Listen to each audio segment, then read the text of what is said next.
I'm your host, Lester Zoom Headley, with zooming logic and opinions. I hope you like this one that I'm going to be sharing with you. The title of it, the skin tone. Skin tone matters. Skin tone matters.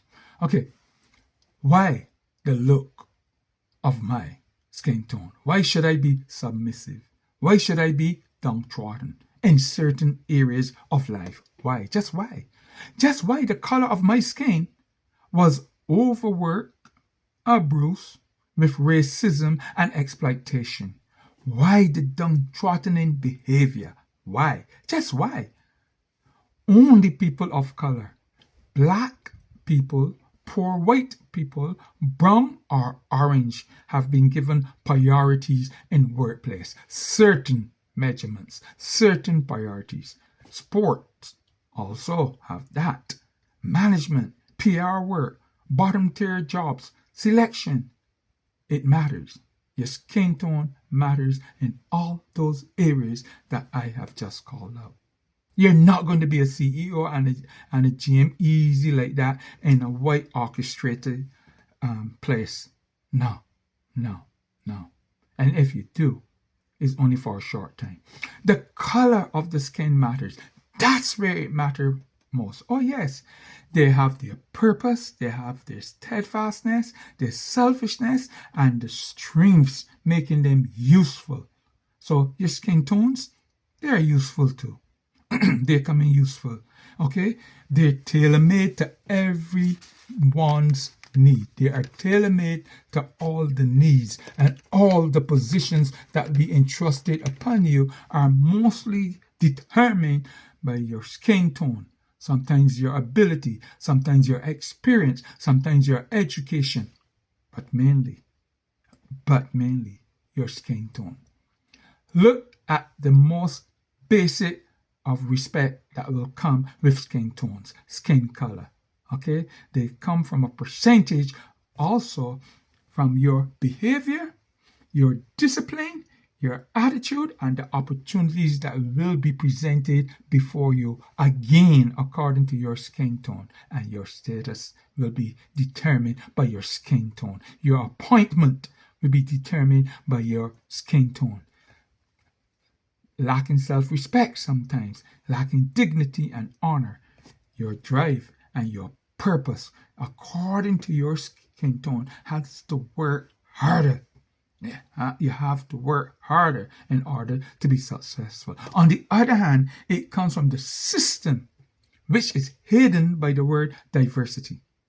Okay? The system controls everything, where you have people of color, people of orange, poor white people inside the system. It's not only a system against black people's skin tone, it's of poor white people, orange and yellow tones, and all these kind of colors now that they have pushed into the system. Listen, they find pleasure in racism practices. Okay? Organizational behavior culture also depends on the racism practices of the owners, and how they want to shape their organization is ingrained in the cultural perspectives. It comes also from how they value you, how they see people of lesser, darker skin tones, or poor white folks, or orange, or what have you. It also depends when they look at the culture. They have concepts of each culture, and they know what they are doing. This is not just an easy fly-by-night thing. This is something that's really, really, really redesigned and designed and redesigned and curtailed to suit whatever images or appreciation that they want, or affiliation that they're looking for. Okay, they want to make sure that the right color is serving their customer and speaking to their customer. The right image is out there, and it cannot be of those areas that I have called: dark skin tone, orange, yellow, poor whites. No. Okay, they don't want certain colors in key areas. Take a look at how they regard treating workers in most or all of the workplaces, the churches, the sporting organization, and the field of play, against the ownership and what they want to dictate. Okay, athletes can tell you how they were treated Workers can share with you how they were overlooked and underpaid and shabbily treated at appraisal time. Oh, holy smoke, that is when they really give you it at appraisal time. Go back in times of slavery. The poor white migrants from Ireland and Scotland, they were given places in the master houses. The African persons were placed in the fields. Okay? It still corrupts the system to this very day. Poor whites and blacks, orange and yellow people in the workplace position, in marketing and in top level positions, even in the workplace. The walls sometimes with the recognition and rewards in the photos doesn't show much of people with color. Listen, captain in sporting organization over players according to the color of their skin, overwork them sometimes, burn their energies out. Okay, they don't manage them well.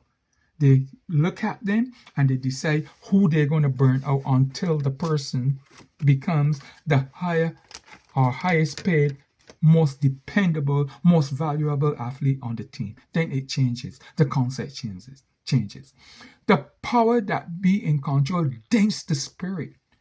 They dents the spirit and morale of the hard workers by abusing, disrespecting, and denying them the honor and recognition, better pay grade rewards they deserve.